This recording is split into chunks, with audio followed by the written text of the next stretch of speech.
Assalamualaikum warahmatullahi wabarakatuh. Perkenalkan, saya Nur Haryana, mahasiswa dari Universitas Muhammadiyah Makassar, semester 5, jurusan Pendidikan Guru Sekolah Dasar. Pada kesempatan kali ini, saya akan membahas satu topik mengenai teori pendidikan Ki Hajar Dewantara yang membahas tentang pemikiran dan perjuangannya.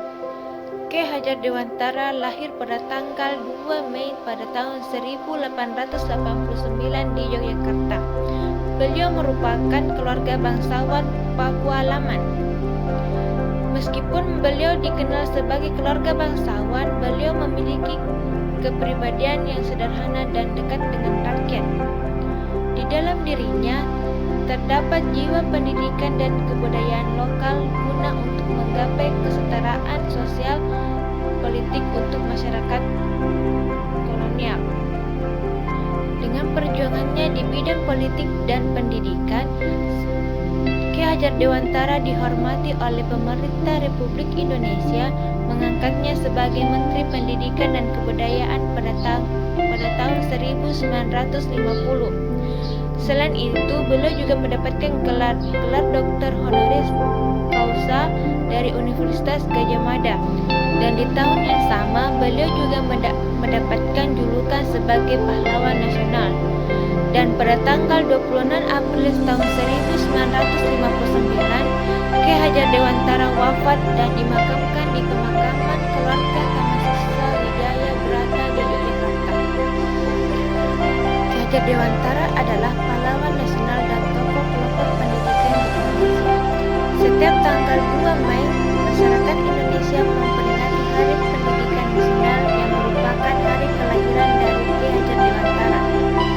Pemikiran dari Ki Hajar Dewantara yaitu Tut Wuri Handayani diabadikan dalam logo Kementerian Pendidikan dan Kebudayaan.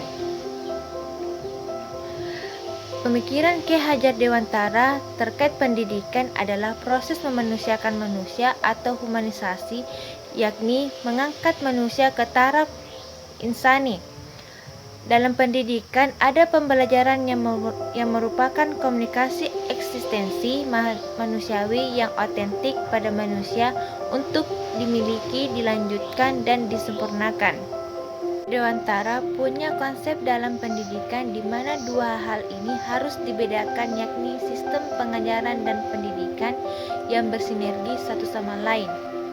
Pengajaran yang bersifat memerdekakan manusia dari aspek hidup lahirlah kemiskinan dan kebodohan, dan sedangkan pendidikan lebih memerdekakan manusia dari aspek hidup batin seperti otonomi berpikir, mengambil keputusan, martabat, dan mentalitas demokratis. Pemikiran Ki Hajar Dewantara tentang metode yang sesuai dengan sistem pendidikan di bangsa ini adalah sistem AMON, yaitu metode pengajaran dan pendidikan yang berdasarkan pada ASI, ASAH, dan ASUH.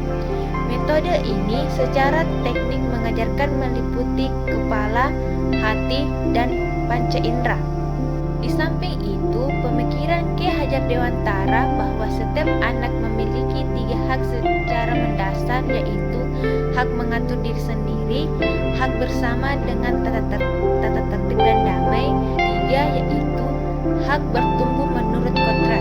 Ketiga hak ini merupakan dasar alat pendidikan dan pemikiran Ki Hajar Dewantara bagi anak-anak yang disebut AMON metode. Salah satu seginya adalah mewajibkan bagi guru-guru sebagai pemimpin yang berdiri di belakang, tetapi mempengaruhi dengan memberi kesempatan kepada anak didik untuk berjalan sendiri sebagai semboyan Tut Wuri Handayani. Akar dari pendidikan Ki Hajar Dewantara menempatkan kemerdekaan sebagai syarat dan juga tujuan membentuk kepribadian serta kemerdekaan batin bangsa Indonesia agar peserta didik selalu kokoh berdiri membela perjuangan bangsanya. Hal itu dikarenakan kemerdekaan menjadi tujuan pelaksanaan pendidikan. Maka sistem pengajaran haruslah berfaedah bagi pembangunan jiwa dan bangsa.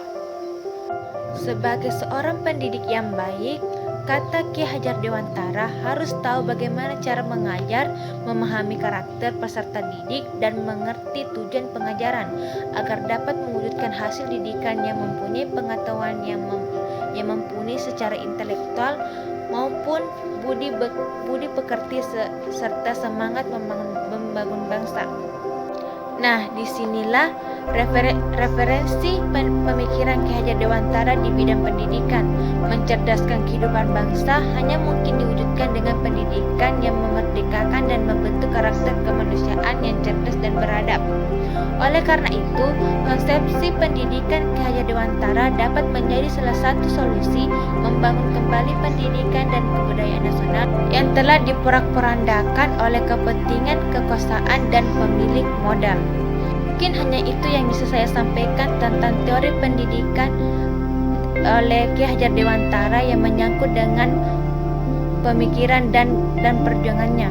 Sekian dari saya. Assalamualaikum warahmatullahi wabarakatuh.